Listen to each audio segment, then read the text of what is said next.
Alors comme vous le savez sûrement, j'ai acheté un magnifique tour, et il y a quand même des petits trucs là sortis d'usine comme ça quand ils te le livrent où c'est pas forcément la folie, tu vois. Regarde, par exemple, un exemple, tu vois. Attends, allez, j'ai acheté une caméra qui fait des trucs dingues, faisons des trucs dingues. Alors, tu vois, au niveau, dégage toi. Au niveau de la du chariot là, le chariot principal en fait, tu vois, le chariot qui permet de dresser des faces comme ça. Ye Unsusai. Le souci, c'est que. Alors, est-ce que la netteté va se mettre? Voilà. Je sais pas si tu vois, mais quand je force un peu dessus, comme ça, là. Et ben en fait, là, il bouge un petit peu, il y a du jeu. C'est-à-dire qu'au lieu d'être bien rigide quand il avance, en fonction des contraintes qu'il a, bah, il bouge un peu comme ça. Et ça, c'est la merde. Ça, je vais tout démonter là pour essayer d'aller voir derrière. Je vois qu'il y a des petites vis. Alors, je sais pas si c'est des vis de réglage ou pas, parce que là, ça va pas l'air d'être un patin réglable de ce côté. Et malheureusement, ça ressemble à la même chose de l'autre côté. Parce que normalement, par exemple, là, ouais, si on regarde ce chariot-là, là, celui qui avance, voilà, celui qui permet d'avancer comme ça, là. Bah, d'un côté, on est fixe, et de l'autre côté, hop là, on va enlever l'ombre. Putain, non, ça marche pas. Et de l'autre côté, attends, là. Et de l'autre côté, et bah, il y a une petite pièce là, intermédiaire qui est là. Et là, on a une série de vis le long. Et ça permet de faire venir plaquer cette petite pièce contre la glissière là. Et c'est ça qui va annuler le jeu. Et j'espère qu'il y a un système un petit peu équivalent donc sur ce chariot là. Parce que sinon ça fait chier. Alors je vais démonter ça et on va voir ça. Alors j'ai retourné le tour. Là on est derrière. Donc on est sur le potentiel coupable. Tu vois. Donc là il y a cette pièce là qui était comme ça. Et c'est ça. Oula, maintenant vu qu'elle est plus fixée. Voilà. Donc c'est ça là. En fait la distance qu'il y a entre le patin qui est là-haut et cette surface ici là. Qui est là là. C'est ça qui fait le jeu là-dedans. Qui fait que ça bouge comme ça. Que ça me plaît pas d'ailleurs. Donc au début je me suis dit cool parce qu'en fait quand je suis arrivé derrière j'ai voulu voir les vis qui étaient là et les vis les vis étaient pas serrées ma gueule. Et bah non. Donc je me suis dit c'est cool, je vais les resserrer, ça va être bon. Je les ai resserrés, ça a limité le jeu mais il y en avait encore. Donc ça me plaît pas non plus. Ce que je vais faire du coup, parce que en fait je peux rien faire là-dedans, là il y a juste deux racleurs au-dessus, je peux pas faire grand chose. Je vais rectifier cette pièce là. Vous voyez en fait la surface où on visse, elle est légèrement plus haute que la surface là qui sert à faire le guidage, ce qui en soit est logique. Et bah je vais essayer d'enlever un poil de cul sur la surface d'appui des vis pour venir justement réduire ce jeu là. Et donc voilà, je vais rectifier ça. Enfin, je vais tenter de rectifier et on va remonter. Alors comment tu fais pour rectifier une pièce plane quand t'as pas de rectifieuse? Et bah tu prends un marbre, parce que normalement tu as un marbre, ou une vieille planche qui traîne, ça marche aussi. Tu mets un bout de papier de verre dessus, tu prends ta petite pièce là, et on va venir la frotter tranquillou pour essayer de gratter un petit peu. Oui, elle est la disqueuse comme un enfoiré. Mais c'est pas cool. Alors, on va faire un truc malin aussi avant, parce que je suis con. On va essayer de mesurer avec puis la coulisse au micron, quoi. Là, je suis à 9... combien 9... 9,74. 9,74. On va essayer de descendre un peu plus bas que 9,74.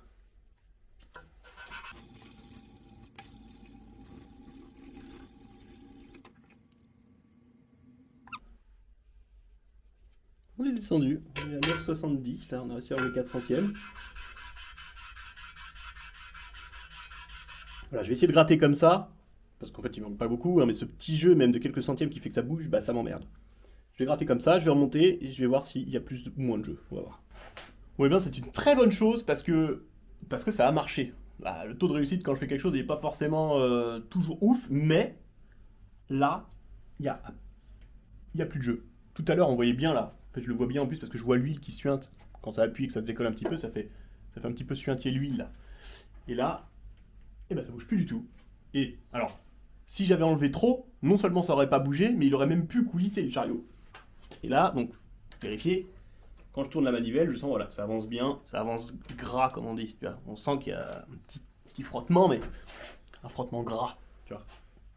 Et le jeu est annulé. Et ça, bah ça c'est cool. Parce que ça me faisait bien chier que le jeu soit annulé.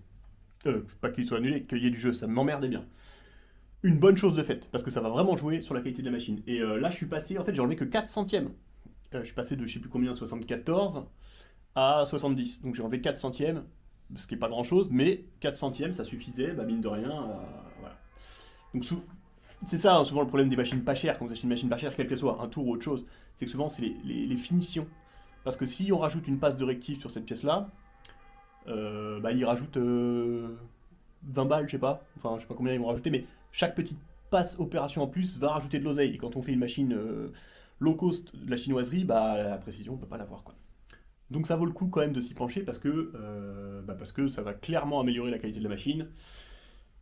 Et même en plus ça va éviter de l'abîmer parce que si elle bouge comme ça à chaque fois un petit peu le chariot, avec le temps, bah, ça veut dire qu'il là où il y a du jeu en général, ça fait qu'empirer.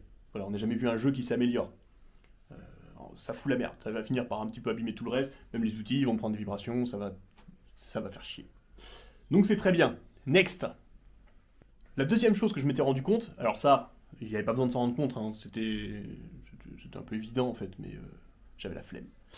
C'est que je me suis fait chier à faire une super table en acier épais de, je sais pas, 8 mm, je sais pas combien elle fait, presque 100 kg la table sûrement. Elle est super, elle est énorme, elle est rigide, elle est lourde, c'est très bien. Et par contre j'ai mis un plateau en OCB, si, en OCB, enfin en bois reconstitué de merde là. Ça c'est pas un problème, même si c'est moche c'est pas un souci, mais j'ai vissé le tour avec le plateau. Et en fait le plateau il est souple. Et donc ça sert à quoi de faire une table rigide de l'enfer si c'est pour fixer le tour au plateau? Voilà, donc ça c'est de la merde, c'est parce qu'en fait j'avais fait la table avant de recevoir le tour. Et je connaissais pas les points de fixation. Il y a 2 points de fixation qui sont pris directement dans la fonderie de base. Donc ça c'est très bien. Donc là, enfin point de fixation, il y a un gros trou dans lequel on peut mettre une vis. Et pareil de l'autre côté. Dans le châssis là, derrière le moteur là-bas. Enfin bref. Il y a 2 gros trous dans la fonderie, donc ça il faut les lier à quelque chose de costaud. Donc je vais rajouter 2 supports dans la table, en dessous, pour pouvoir me serrer dans la table. Mais je vais quand même laisser le bois de merde là entre les deux. Je pense qu'il fera quand même un peu sinon de bloc. Mais il sera serré le tour dans la table et pas dans le bois quoi. Et ça va être beaucoup mieux. Parce que j'ai remarqué quand même que quand je prends le tour, je me l'attrape et que je le bouge un peu, bah il bouge alors que la table bouge pas. C'est qu'il y a un truc entre les deux qui fout la merde. Donc ça va améliorer la rigidité. Et plus rigide, pour un tour, c'est mieux. J'ai préparé de la grosse équerre de bâtard là. En fait, c'est dans la chute qui restait de ce qui m'a servi pour faire la table. Vous voyez, c'est du bien épais, ça doit faire du 8 au moins. Et je vais venir les souder de chaque côté. Je ferai un trou après là-dessus. Hop, et comme ça, la vis, elle sera prise à travers vraiment le châssis de la table, quoi. Et là, rigidité, stage 3 ma gueule.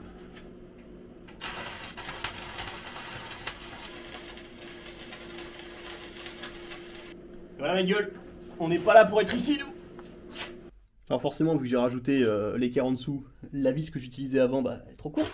Et aujourd'hui on est sur un jour un peu spécial parce que j'ai plein de boîtes à merde comme ça, vous voyez, remplies de vis là, de millions de vis. Et là j'ai pas de vis, parce que normalement c'est du M8, le trou qui est là. Et j'ai pas de M8 à la bonne taille. Alors j'ai bien des M8 tellement longues, mais j'ai vraiment pas celle à la bonne taille. C'est dingue, hein. Ah, peut-être celle-là. C'est du 8, ça. Voilà, mais j'ai vraiment pas la bonne taille. C'est vraiment la poisse. Ça n'arrive jamais, ça, normalement. Hein. C'est le but d'avoir des boîtes à merde comme ça, remplies de tout et de rien. C'est que, même si les 3 quarts ne se serviront jamais, le petit quart qui va te servir te sort de la merde en général à chaque fois. Et là... fait chier. Donc, Bah donc on va mettre de la grosse vis en M10, si je trouve. Je vais agrandir un peu le trou, on va mettre du M10, hein, Pianic. Il y a des vis de qualité, parce que ça c'est de l'inox. L'inox c'est de la merde. Mécaniquement l'inox ça pue. Ceux qui se branlent tout le temps, c'est inox, c'est inox, c'est inox. Ça pue la merde l'inox. Voilà, j'ai bien celle-là, mais c'est pareil, c'est une espèce de vis de chez Ikea là. Ça doit être du 4-4 ou du 4-6, vraiment une saloperie. T'as pas une petite 12-9 là de qualité là, un petit truc un peu. Ah, combien? 19, ce sera très bien ça. On peut serrer fort là. Voilà. Du coup, on va passer à la taille au-dessus, hein, ça va que le maintenir un peu plus sérieusement quoi. Allez, on fixe ça, après on va faire un test, voir si on a gagné en rigidité. Voilà, je l'ai tout revissé, donc là c'est vraiment bien, parce que vraiment là je sens, il n'y a plus rien qui bouge. Alors si vraiment je vais y aller comme un âne, je vais finir par faire bouger la table, mais le truc est vraiment rigide. Même là, le jeu qu'on avait ici, là, qui faisait bouger le plateau comme ça, là, il n'existe plus du tout là. Si je bouge, il ne se passe plus rien. Et pourtant, ça coulisse toujours très bien. Donc ça, c'est très bien. Et là, je viens de me rendre compte d'un truc, parce que j'avais pas pensé, mais tu vois, là, sur cette tourelle, enfin ce truc-là, là, je me suis dit, mais il manque un truc, comment je fais pour faire des angles? Il n'y a pas moyen de faire un cône, là. Comment je la fais tourner? Et je passe derrière, et je vois cette merde. Tu le vois, là, le cadran, là? Donc je me dis qu'en fait, ça peut tourner. Mais, alors déjà, tu vois, ça, c'est les petits trucs qu'on voit de la chinoiserie. Tu vois qu'il bouge, là? Il va être beau le centième. Mais bon, passons ça à la limite, ça bat les couilles. Comment tourner cette putain de tourelle? Tu vois? Parce que ça, c'est clairement mal branlé. Alors là, comme ça, je vois pas. En farfouillant, on finit par voir qu'il y a deux petites vis bien cachées là-dedans. L'accès pue la merde. Alors là, clairement, ça pue la merde. Alors je me dis, bon, ils ont peut-être été malins. Tu vois, peut-être que en fait, il suffira peut-être juste dans le... Et bah non. Je me suis dit, il y a peut-être deux trous là, tu vois, et on peut accéder aux vis. Bah non plus. Donc, si tu veux taper un angle, t'es obligé de passer, dévisser les vis là-dedans. Donc, il va falloir sacrifier une clé à laine parce que ça passera jamais ça. Enfin voilà, petit détail de merde. Mais bon, bref. On a quand même amélioré la chose. Allez, on va refaire un petit test. On va usiner une petite pièce là pour voir si ça se comporte mieux ou pas, ou j'en sais rien. Alors je vais réessayer de faire à peu près la même pièce que j'avais fait dans la première vidéo pour voir si je vois une différence. Au début j'avais trouvé un petit peu de vibration au bout, on avait vu quelques petites choses un peu pas forcément dingues. Et là l'idée c'est de voir s'il y a une diff tout simplement. Donc je vais faire la même chose et on va voir ce que ça donne.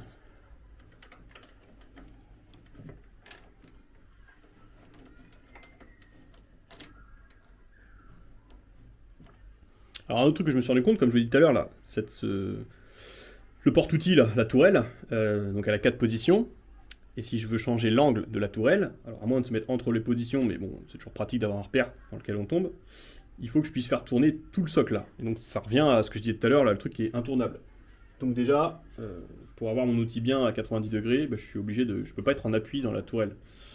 Au fond, et ça c'est chiant, il va falloir même que je me penche sur cette histoire de rotation de la tourelle complète. Parce que ça fait chier quoi. Il y a aussi ça là, quand tu veux desserrer la tourelle, là, si tu veux la faire tourner et que tu veux desserrer, mais que tu as mis tes outils, le manche il tape dans les vis. Donc tu peux pas. Donc voilà, bon, bref. C'est des petits détails comme ça, mais c'est les petits détails qui font que c'est un peu pourri. Sur certains aspects, c'est vraiment pas ouf. Mais bon, on s'y attendait. Hein. Alors, on va démarrer.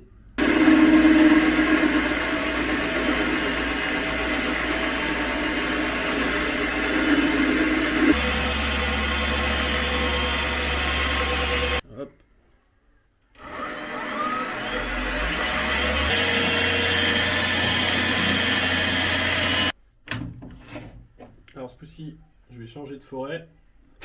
Parce que j'ai pris un forêt à centrer quand même d'enfant, j'aurais dû en prendre un plus gros. Vu que la dernière fois, j'ai éclaté le petit bout de la pointe là. Sûrement parce qu'au début, vu que mon petit trou n'était pas au centre, elle a dû vouloir, ça fait quand même un excentrique quoi. Elle n'a pas aimé. La petite pointe étant fragile, prise vraiment dans le bout, ça s'est mal passé. Alors je vais prendre un petit forêt un peu plus gros. Et je vais faire un truc plus gros pour pouvoir me prendre plus loin sur la pointe. En attendant d'en choper sûrement une une pointe tournante. Hop, tac, on fait le papier.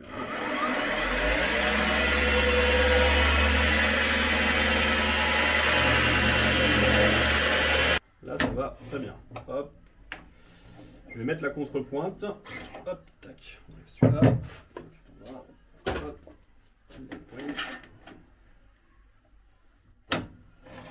Alors. Je vais ressortir le tools. Hop. Là, on va refaire le test. Hop. Parce qu'il faut bien penser à la bloquer aussi. Voilà.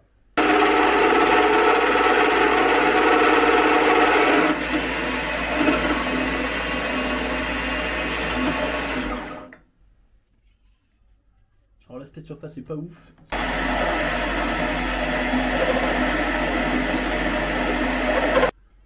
Alors avec une passe plus grosse, étonnamment ça se passe mieux. Je vais faire un autre test.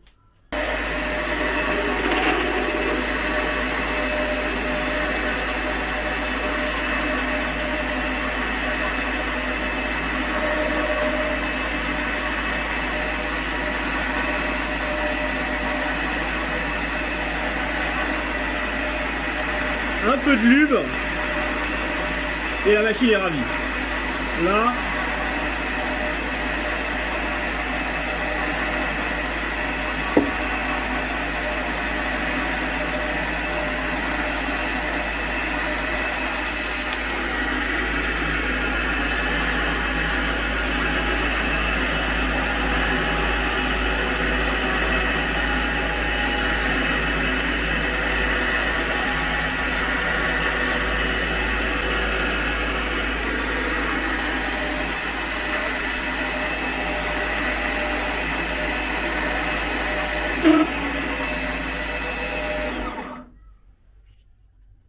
Là, on est sur quelque chose de pas mal. Cette zone-là est très bien. Voilà. Je vais pas foutre le doigt dessus parce qu'à tous les coups... Ah ça, c'est lisse, c'est bien. Là, c'était un peu moins bien, là on voit qu'on a bougé. Comme quoi, le lube c'est la vie les gars. Hein. Toujours penser à lubrifier. Alors au début j'en avais pas mis parce que normalement c'est pas forcément... En fait, des fois ça peut être néfaste de lubrifier. Il y en a qu'on fout partout tout le temps. C'est pas forcément toujours une bonne idée parce que pour qu'un usinage il se passe bien, il faut qu'il y ait un petit adoucissement thermique. En fait, il faut que la pièce puisse monter en température légèrement là où ça frotte pour que le copeau ait une facilité à se former. Mais en fait, il ne faut pas en abuser. Par exemple, les anciennes machines conventionnelles avec des outils en acier HSS, là, ils lubrifiaient jamais. Parce que sinon, en fait, tu lubrifies, tu fais vraiment trop chuter, donc tu n'as plus cet adoucissement thermique et ça aide pas. Alors après, on lubrifie parce qu'avec les plaquettes carbure, on tourne beaucoup plus vite, donc ça dégagerait trop de chaleur. Donc on lubrifie du coup pour rabaisser la température, mais du coup, on va pleine balle. Donc, faut pas forcément toujours en foutre partout, c'est pas toujours une bonne idée, et même des fois, c'est pas forcément une aide. Mais là, du coup, la plaquette carbure, elle est contente là quand on lubrifie. Et on voit vraiment la différence entre les trois zones là. Entre celle-là, celle-là et celle-là. Alors, je sais pas si la caméra on les voit bien. Celle-là est vraiment nickel. Voilà, donc il faut apprendre tranquillement à prendre un petit peu en main son matos, ses outils, parce que chacun se comporte un petit peu différemment. Un autre indicateur que ça s'est bien passé là quand j'ai foutu le lube, c'est que tu vois ce copeau là? Regarde-moi ce copeau infini. Il m'a fait un seul copeau en fait. Le copeau, tu vois, je peux l'enrouler, je peux me faire une bobine de copeau si tu veux, tu vois. Demande-le en commentaire si tu veux que je te l'envoie par la poste. C'est un magnifique copeau. Il est aussi haut que moi. Un bon 2,10 m quoi. Alors faut faire attention là quand on guette les copeaux parce que souvent ils peuvent être à 1000 degrés les cons là, hyper chauds. Et c'est intéressant de regarder la gueule des copeaux aussi. Quand t'as des copeaux qui commencent à devenir noirs, bleus, qui prennent des coups de chaud, c'est qu'ils aiment pas ça. Un peu avant là quand j'avais des copeaux vachement cassants, ils commençaient à être jaune foncé. Et dès qu'on a mis un peu de lube, ils sont là, comme celui-là là, il est bien jaunasse. Tu vois, il est bien foncé.